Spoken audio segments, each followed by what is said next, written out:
Bismillahirrahmanirrahim. Assalamualaikum warahmatullahi wabarakatuh. Alhamdulillahirabbil alamin wassalatu wassalamu ala asrofil anbiya'i wa mursalin wa ala alihi washabbi ajmain. Asyhadu an la ilaha illallah wa asyhadu anna Muhammadar Rasulullah amma ba'du. Sahabat Asmaya Media yang saya banggakan, seperti biasa kali ini kita akan bahas dalam narasi Islami bersama Ustadz yang sudah hadir di samping saya, Ustadz Ahmad Saukani. Ya. Assalamualaikum Ustadz. Waalaikumsalam warahmatullahi wabarakatuh. Sahabat, fenomena belakangan ini banyak sekali berita yang bertebaran di Indonesia maupun di mancanegara bagaimana seorang anak tidak patuh akan perintah orang tua atau tidak hormat gitu. Bahkan di salah satu surat dalam Al-Quran, kalau nggak salah surat Al-Isra, Ustadz ya, Ya. kita mengucapkan aja dilarang gitu. Atau apalagi sampai melakukan tindakan kekerasan fisik ya Ustadz ya. Nah, dan juga ada dalam satu hadis Nabi yang mengatakan bahwa ketika ditanya siapakah orang yang harus dihormati dulu gitu ya, bahkan Rasul menjawab ibumu sampai 3 kali Ustadz ya. Ibumu baru ayahmu. Artinya orang tua, ayah, ibu adalah satu kesatuan yang memang harus kita hormati. Nah, hari ini kita sangat berbahagia bisa membahas tema-tema ini supaya kita menjadi insan atau anak yang bisa menghormati orang tuanya, tidak durhaka, Ustadz. Ya Ustadz, jadi mungkin Ustadz bisa mulai memberikan pencerahan kepada sahabat-sahabat di rumah, atau bagaimana makna orang tua itu dulu bagi anak-anak yang sekarang, terutama generasi-generasi sekarang. Gimana Ustadz? Silakan Ustadz. Ya, baik. Bismillahirrahmanirrahim. Assalamualaikum warahmatullahi wabarakatuh. Waalaikumsalam warahmatullahi wabarakatuh. Alhamdulillah, salatu wassalamu ala Rasulillah wa ala alihi wa sahbihi wa man walah. Asyhadu an la ilaha illallah wahdahu la syarika lah wa asyhadu anna Muhammadan abduhu wa rasuluh. Allahumma salli wa sallim wa karrim wa barik ala nabiyyina Muhammadin wa ala alihi wa sahbihi wa man tabi'ahum bi ihsan ila yaumiddin. Faqala Allah Ta'ala fi kitabihil karim, a'udzu billahi minasyaitonir rajim. Bismillahirrahmanirrahim. Wa qada rabbuka alla ta'budu illa iyyah wa bil walidaini ihsana imma yablughanna al-kibara ahaduhuma fala taqul lahumā uffin wa la tanharhumā wa qul lahumā qawlan karīmā.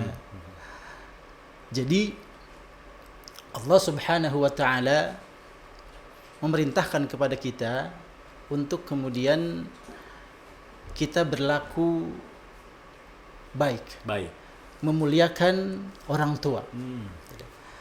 Karena memuliakan orang tua itu adalah salah satu kewajiban kita sebagai anak. Betapa orang tua kita, apalagi ibu kita, kita bayangkan ketika mereka hamil misalnya, luar biasa. Hamil dari mulai 0 bulan, kemudian 3 bulan, 7 bulan, semakin berat. Bisa dibayangkan ibu kita membawa kita di dalam perutnya itu selama 9 bulan. Ya, itu luar biasa.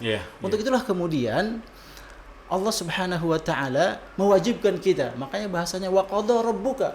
Ya, Allah telah mewajibkan seorang anak dengan kondisi tadi gitu, untuk kemudian dia berbakti kepada orang tua. Salah satu cara berbakti kepada orang tua adalah jangan sampai kemudian kita sebagai anak berkata saja nggak boleh. Nggak boleh ya? Nggak boleh. Gitu. Berkata nggak boleh. Gitu. Apalagi wala tanharhuma. Gitu. Apalagi membentak itu dilarang. Gitu. Berkata aja nggak boleh, apalagi membentak. Apa yang harus dilakukan? Ya, berkatalah dengan qaulan karima. Ya, atau di bahasa Quran yang lain adalah qaulan syadida. Gitu. Apa itu qaulan karima? Dengan bahasa-bahasa yang mulia. Gitulah. Jadi kalau kemudian tadi Pak Iwan bilang bahwa fenomena sekarang banyak terjadi gitu, orang tua yang dia khawatir dengan anaknya, sebab anaknya itu menjadi orang-orang yang durhaka, ya, menjadi orang-orang yang tidak berbakti kepada orang tua, gitu, membentak orang tua, ya. Banyak kan fenomena seperti itu, gitu. Ketika disuruh dia tidak mau, gitu kan, lebih sibuk dengan urusan-urusan pribadinya. Padahal orang tua adalah salah satu yang harus dimuliakan, gitu. Bahkan saking mulianya orang tua, gitu, terutama ibu, surga berada di telapak kaki ibu. Itu luar biasa. Maknanya apa tuh? Kenapa mesti di telapak? Ini pertanyaan guyon sih. Kan telapak Jadi di bawah. kata Nabi SAW, al jannatu tahta min aqdamil ummahat, gitu. Al jannatu tahta min aqdamil ummahat. Jadi surga itu berada di atas telapak kaki ibu. Itu betapa kita sebagai anak, gitu, sebagai anak itu dibolehkan untuk kemudian bersujud di telapak kaki ibu. Betapa mulianya seorang ibu sehingga sampai telapak kakinya saja sudah itu menjadi bagian daripada sirat, jalan untuk kemudian seorang anak mendapatkan surga. Itu baru telapak kakinya, gitu. Apalagi kemudian doanya misalnya, gitu. Doa seorang ibu itu doa yang luar biasa. Restunya Pak Iwan. Gitu. Bahkan ada seseorang, gitu, yang dia datang kepada masyaikh, gitu. Masyaikh itu artinya? Syekh, gitu ya. Syekh. Orang-orang yang berilmu. Yang berilmu. Ya, ada seorang datang ke syekh, gitu ya. Kemudian Assalamualaikum, ya syekh, gitu. Tolong didoakan saya. Kata syekh tadi, ya fulan, apakah Anda masih mempunyai ibu? Terus kata si fulan tadi, saya masih mempunyai ibu. Silahkan pulang, gitu. Jangan minta doa kepada saya, mintalah doa kepada ibumu, gitu. Karena apa?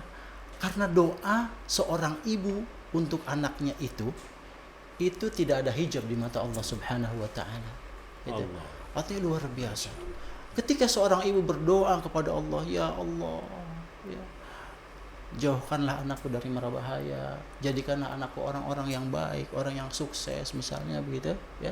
Gitu. Maka doa itu langsung diangkat. Nggak ada penghalang lagi. Tidak ada penghalang. Baik Ustadz, menarik sekali. Nanti kita akan lanjutkan. Saya akan nanya tentang hadis Rasul tadi, kata-kata ibumu baru ayatmu. Ya. Oke, sahabat, saya akan kembali setelah pesan-pesan berikut ini.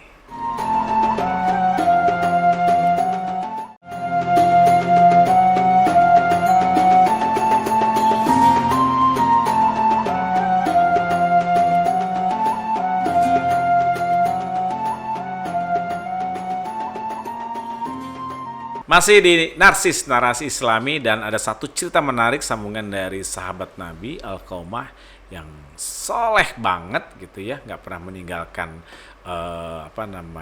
perintah Allah, berbakti pada orang tua, tapi 360 derajat bahkan berubah, sehingga pada saat sakaratul maut susah ya, sekalipun Rasul sudah mentalkilkan nggak bisa sampai ke sakaratul maut. Itulah yang kemudian membuat Alqamah akhirnya berubah. Ternyata ketika Alqamah menikah, istrinya tidak kemudian mendukung Alqamah menjadi orang-orang yang soleh, gitu. Alqamah melakukan kemaksiatan, ya. Kemudian Alqamah melakukan hal-hal yang dilarang, gitu. Sehingga tadi terhadap ibundanya pun, gitu, Alqamah justru melakukan hal-hal yang durhaka. Inilah yang kemudian membuat Alqamah susah dalam proses sakaratul maut. Akhirnya kata Nabi SAW, ya bunda, gitu, bisakah anda kemudian memaafkan Alqamah ini? Kata bundanya, saya tidak akan memaafkan Alqamah, gitu, karena betapa Alqamah itu telah menyakiti hatiku. Kata bundanya, gitu. Saya tidak akan memaafkan Alqamah sampai kapanpun, gitu.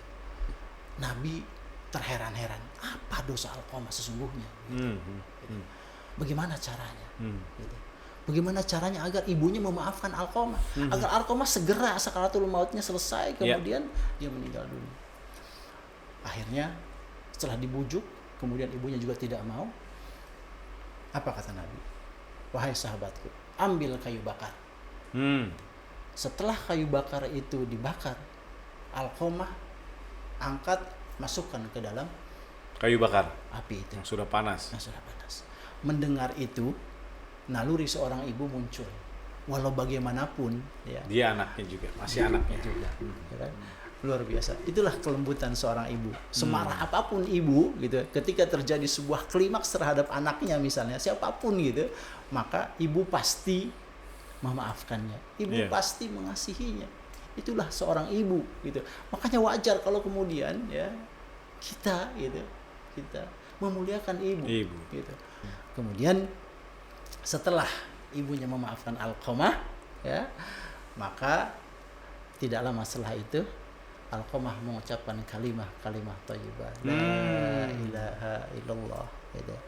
Maka Alqamah langsung meninggal dunia dan dikuburkan. Itu luar biasa. Alhamdulillah. Betapa mulianya seorang ibu ya, dan betapa nggak boleh main-main kita ya sama seorang ibu ya.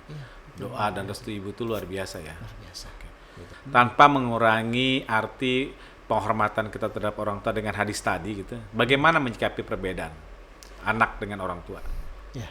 Ya semua itu sesungguhnya kembali kepada bagaimana orang tua mengajarkan anaknya. Gitu. Jadi ada sebuah pelajaran yang menarik gitu. Ketika kemudian Luqman ya mengajarkan kepada anaknya.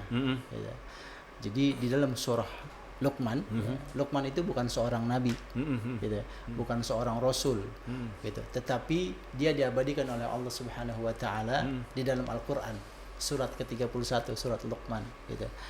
Jadi Luqman ini, ya, ketika dia menginginkan anaknya menjadi anak yang soleh, menjadi anak yang baik, menjadi anak yang kemudian bisa diajak untuk berdialog, berdiskusi dan sebagainya, gitu. Maka yang pertama kali kata Luqman adalah, gitu, ya bunayya, gitu, la tusyrik billah. Kemudian yang kedua, ya bunayya aqimis shalah. Dengan dua perintah ini, kalau kemudian anak melaksanakan dua perintah ini, ya tidak syirik kepada Allah, kemudian apalagi dia menjalankan sholat, yang kita tahu bahwa sholat itu adalah tanha anil fahsya'i wal munkar, gitu.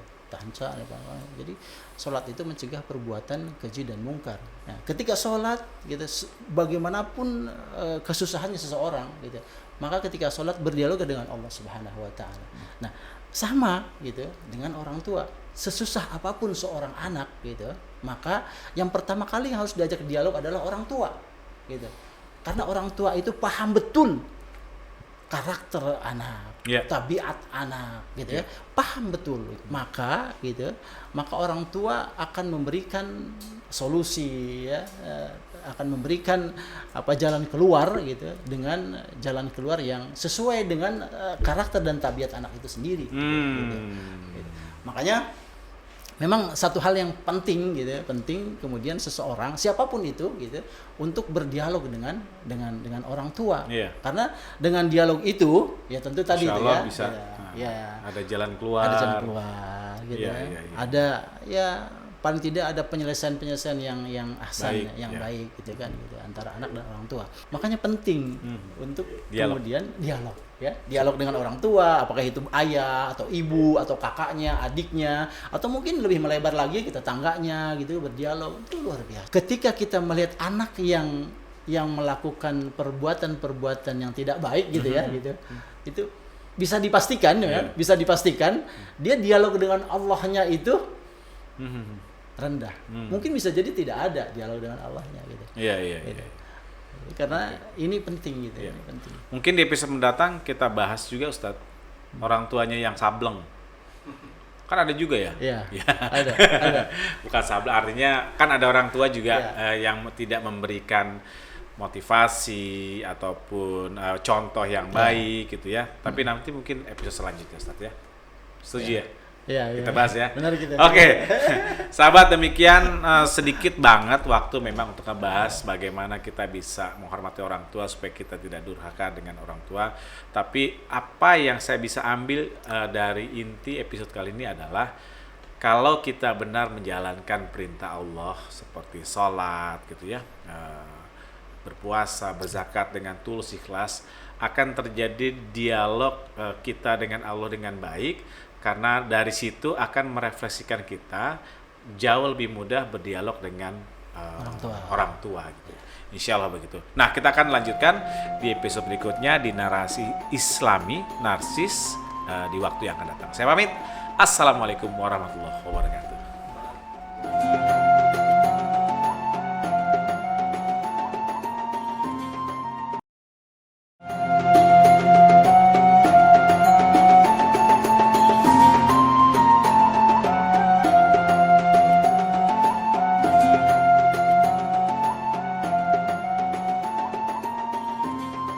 Masih di Narsis Narasi Islami, dan ada satu cerita menarik sambungan dari sahabat Nabi Alqamah yang soleh banget gitu ya, nggak pernah meninggalkan perintah Allah, berbakti pada orang tua, tapi 360 derajat bahkan berubah, sehingga pada saat sakaratul maut susah ya, sekalipun Rasul sudah mentalkilkan nggak bisa sampai ke sakaratul maut. Itulah yang kemudian membuat Alqamah akhirnya berubah. Ternyata ketika Alqamah menikah, istrinya tidak kemudian mendukung Alqamah menjadi orang-orang yang soleh gitu. Alqamah melakukan kemaksiatan ya. Kemudian Alqamah melakukan hal-hal yang dilarang gitu. Sehingga tadi terhadap ibundanya pun gitu, Alqamah justru melakukan hal-hal yang durhaka. Inilah yang kemudian membuat Alqamah susah dalam proses sakaratul maut. Akhirnya kata Nabi SAW, ya bunda, gitu, bisakah anda kemudian memaafkan Alqamah ini? Kata bundanya, saya tidak akan memaafkan Alqamah, gitu, karena betapa Alqamah itu telah menyakiti hatiku. Kata bundanya, gitu, saya tidak akan memaafkan Alqamah sampai kapanpun. Gitu. Nabi terheran-heran, apa dosa Alqamah sesungguhnya? Gitu. Gitu. Bagaimana caranya? Gitu. Bagaimana caranya agar ibunya memaafkan Alqamah, agar Alqamah segera sakaratul mautnya selesai, kemudian dia meninggal dunia. Akhirnya setelah dibujuk, kemudian ibunya juga tidak mau. Apa kata Nabi? Wahai sahabatku, ambil kayu bakar. Setelah kayu bakar itu dibakar, Alqamah angkat, masukkan ke dalam kayu bakar api itu yang sudah panas. Mendengar itu, naluri seorang ibu muncul. Walau bagaimanapun ya, dia anaknya juga, masih anaknya juga, ya kan? Luar biasa. Itulah kelembutan seorang ibu. Semarah apapun ibu gitu, ketika terjadi sebuah klimaks terhadap anaknya misalnya, siapapun gitu, maka ibu pasti memaafkannya. Ibu pasti mengasihinya. Itulah seorang ibu gitu. Makanya wajar kalau kemudian ya kita memuliakan ibu. Gitu. Kemudian setelah ibunya memaafkan Alqamah ya, maka tidak lama setelah itu Alqamah mengucapkan kalimat thayyibah, la ilaha illallah gitu. Maka Alqamah langsung meninggal dunia dan dikuburkan. Itu luar biasa. Alhamdulillah. Betapa mulianya seorang ibu ya, dan betapa nggak boleh main-main kita ya sama seorang ibu ya. Doa dan restu ibu itu luar biasa ya. Luar biasa. Tanpa mengurangi arti penghormatan kita terhadap orang tua dengan hadis tadi gitu. Bagaimana menyikapi perbedaan anak dengan orang tua? Ya semua itu sesungguhnya kembali kepada bagaimana orang tua mengajarkan anaknya. Gitu. Jadi ada sebuah pelajaran yang menarik gitu, ketika kemudian Luqman ya mengajarkan kepada anaknya. Gitu. Jadi di dalam surah Luqman, Luqman itu bukan seorang nabi, gitu, bukan seorang rasul, gitu. Tetapi dia diabadikan oleh Allah Subhanahu Wa Taala di dalam Al-Quran, surat ke-31, surat Luqman, gitu. Jadi Luqman ini, ya, ketika dia menginginkan anaknya menjadi anak yang soleh, menjadi anak yang baik, menjadi anak yang kemudian bisa diajak untuk berdialog, berdiskusi dan sebagainya, gitu. Maka yang pertama kali kata Luqman adalah, gitu, ya bunayya, gitu, la tusyrik billah. La tusyrik. Kemudian yang kedua, ya bunayya aqimis shalah. Dengan dua perintah ini, kalau kemudian anak melaksanakan dua perintah ini, ya tidak syirik kepada Allah, kemudian apalagi dia menjalankan sholat, yang kita tahu bahwa sholat itu adalah tanha 'anil fahsya'i wal munkar, gitu. Jadi sholat itu mencegah perbuatan keji dan mungkar. Nah, ketika sholat, gitu, bagaimanapun kesusahannya seseorang, gitu, maka ketika sholat berdialog dengan Allah Subhanahu Wa Taala. Nah, sama gitu dengan orang tua. Sesusah apapun seorang anak, gitu, maka yang pertama kali yang harus diajak dialog adalah orang tua, gitu. Karena orang tua itu paham betul karakter anak, tabiat anak, gitu ya, paham betul. Maka orang tua akan memberikan solusi, ya, akan memberikan jalan keluar, gitu, dengan jalan keluar yang sesuai dengan karakter dan tabiat anak itu sendiri. Gitu. Makanya memang satu hal yang penting, gitu, penting kemudian seseorang siapapun itu, gitu, untuk berdialog dengan orang tua. Karena dengan dialog itu, ya tentu tadi itu ya, bisa, ada jalan keluar. Ada jalan keluar, gitu. Ada ya paling tidak ada penyelesaian yang ahsan, baik, gitu kan, gitu, antara anak dan orang tua. Makanya penting untuk kemudian dialog. Ya, dialog dengan orang tua, apakah itu ayah atau ibu atau kakaknya, adiknya, atau mungkin lebih melebar lagi kita tetangganya, gitu, berdialog. Itu luar biasa. Ketika kita melihat anak yang melakukan perbuatan yang tidak baik, gitu ya, gitu, itu bisa dipastikan, ya, bisa dipastikan dia dialog dengan Allahnya itu rendah. Mungkin bisa jadi tidak ada dialog dengan Allahnya, gitu. Iya. Karena ini penting, gitu. Ini penting. Mungkin di episode mendatang kita bahas juga, Ustadz, orang tuanya yang sableng. Kan ada juga ya? Iya. Ada. Bukan sableng, artinya kan ada orang tua juga yang tidak memberikan motivasi ataupun contoh yang baik, gitu ya. Tapi nanti mungkin episode selanjutnya, Ustadz, ya. Setuju ya? Kita bahas ya. Benar kita. Oke. Sahabat, demikian sedikit banget waktu memang untuk ngebahas bagaimana kita bisa menghormati orang tua supaya kita tidak durhaka dengan orang tua. Tapi apa yang saya bisa ambil dari inti episode kali ini adalah kalau kita benar menjalankan perintah Allah seperti sholat, gitu ya, berpuasa, berzakat dengan tulus ikhlas, akan terjadi dialog kita dengan Allah dengan baik. Karena dari situ akan merefleksikan kita jauh lebih mudah berdialog dengan orang tua gitu. Insya Allah begitu. Nah, kita akan lanjutkan di episode berikutnya di narasi Islami narsis di waktu yang akan datang. Saya pamit. Assalamualaikum warahmatullahi wabarakatuh.